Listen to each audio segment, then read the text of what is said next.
ಮಾಡ್ಬೇಕು. ನಾನೇನು ಮಾಡಿಲ್ಲಪ್ಪ.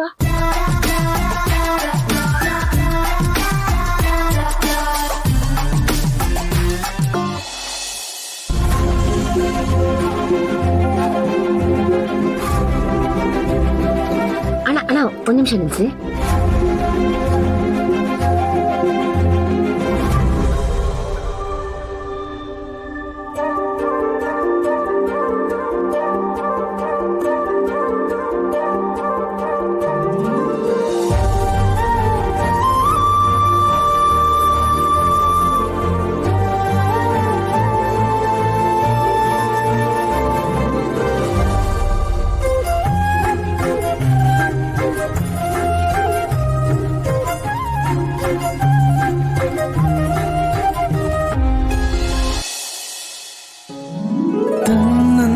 ಮಿಡಿವ ಮನಕ್ಕೆ ತನುವಿಂದು ಕಾದಿದೆ, ಒಬ್ಬಂಟಿ ಅಲ್ಲ ಒಲವು ಜೊತೆ ಸಾಗೋ ಕನಸಿದೆ.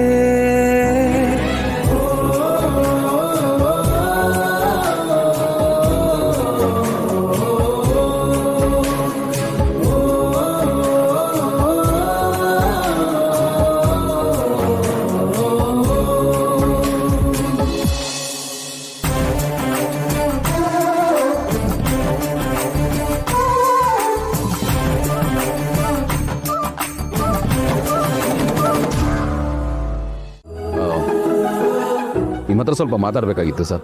ಏನು ಮಾತಾಡಬೇಕು ಹೇಳಿ ಮುಗಿಸಿ. ಸಾರಿ, ನಿಮ್ಮ ಪರ್ಸನಲ್ ವಿಷಯದ ತಲೆ ಹಾಕ್ತಾ ಇದ್ದೀನಿ, ಹೀಗೆಲ್ಲ ಹೇಳ್ತಾ ಇದ್ದೀನಿ ಅಂತ ತಪ್ಪು ತಿಳ್ಕೊಬೇಡಿ. ನಿಮಗೂ ಮತ್ತು ನಿಮ್ಮ ವೈಫ್ ಮಧ್ಯೆ ಏನಾದರೂ ಪ್ರಾಬ್ಲಮ್ ಇದೆಯಾ ಸರ್? ಆ ಥರ ಎಲ್ಲ ಏನಿಲ್ಲ ಸರ್. ನಿಮ್ಮ ಕೆಲಸ ಏನೋ ಡ್ರೈವ್ ಮಾಡೋದಲ್ವಾ? ಹೌದು ಸರ್.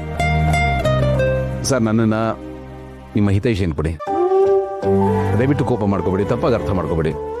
ನಾನು ಹೇಳೋದು ಸ್ವಲ್ಪ ಸಮಾಧಾನದಿಂದ ಕೇಳಿ ಸರ್. ಏನು? ಪ್ರೀತಿ ಬೆಲೆ ಕಳ್ಕೊಂಡಾಗಲೇ ಸರ್ ಗೊತ್ತಾಗೋದು. ಅದಿರುವಾಗ ಅದ್ರ ಬೆಲೆ ಯಾರಿಗೂ ಅರ್ಥ ಆಗಲ್ಲ. ಎಲ್ಲ ನಮ್ಮ ಕೈಯಲ್ಲೇ ಇರುತ್ತೆ ಸರ್. ಎಲ್ಲ ನಾವು ಇಟ್ಕೊಂಡ ಹಾಗೆ. ನೀರು ಹಾಕಿದ್ರೆ ಸರ್ ಗಿಡ ಚಿಗುರೋದು, ಬೆಳೆಯೋದು, ಹಿಂದೆ ಹೋದ್ರೆ ಒಣಗೋಗುತ್ತೆ. ಪ್ರೀತಿ ಸಂಬಂಧಗಳು ಹಾಗೆ. ನಾವು ಆರೈಕೆ ಮಾಡಿದ್ರೆ ಅದನ್ನು ಕಾಪಾಡ್ಕೋಬೋದು. ನಮ್ಮ ಜೀವನ, ನಮ್ಮ ಸಂಬಂಧಗಳನ್ನು ನಮ್ಮ ಕೈಯಾರೆ ನಾವೇ ಹಾಳು ಮಾಡ್ಕೋಬಾರ್ದಲ್ವ ಸರ್? ಒಳ್ಳೆ ಕೆಲಸ, ಒಳ್ಳೆ ಸಂಪಾದನೆ, ದೊಡ್ಡ ಮನೆ, ಇದೆಲ್ಲ ಇದ್ರೂ ಸಂಬಂಧಗಳು ಸರಿ ಇಲ್ಲ ಅಂದರೆ ಯಾವುದಕ್ಕೂ ಅರ್ಥ ಇರಲ್ಲ ಸರ್. ದೊಡ್ಡ ಝೀರೋ ಆಗ್ಬಿಡುತ್ತೆ.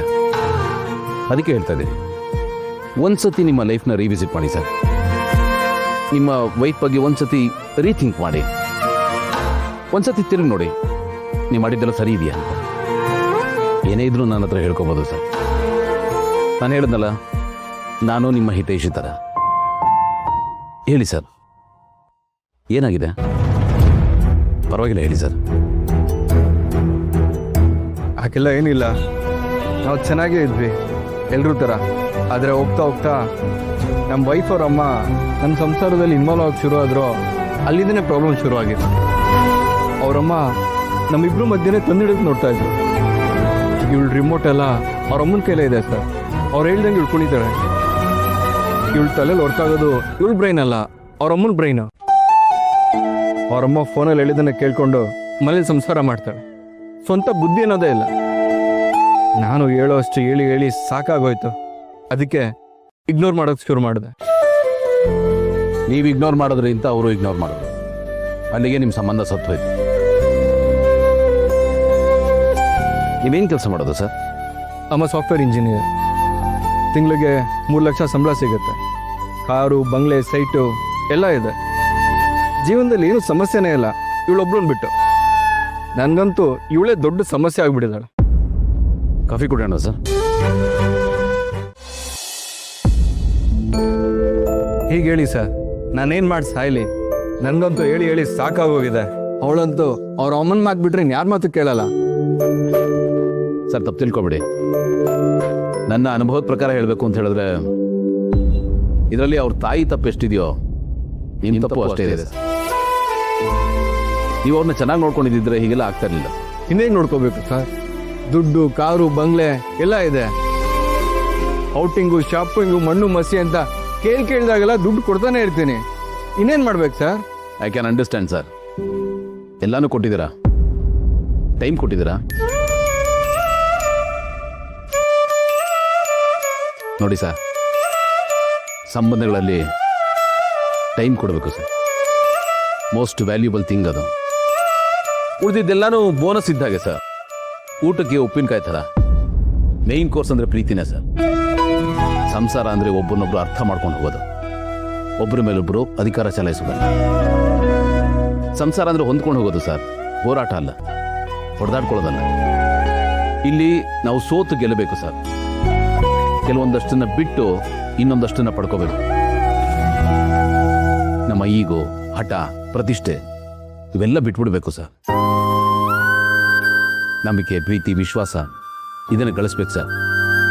ಸಂಸಾರ ಇರೋದು ಸಂತೋಷ ಪಡಕ್ ಸರ್, ದುಃಖ ಪಡೋಕ್ಕಲ್ಲ. ನಾನು ಹೇಳಿದ್ದು ನಿಮಗೆ ಅರ್ಥ ಆಯ್ತು ಅನ್ಕೋತೀನಿ.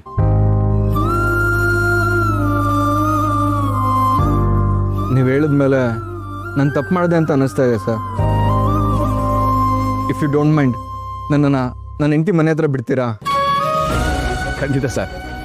ಇದಕ್ಕೆ ನಾವು ಖುಷಿಯಾದ ವಿಷಯ ಏನೇನಿದೆ, ಬನ್ನಿ ಹೋಗೋಣ, ಬನ್ನಿ ಪ್ಲೀಸ್.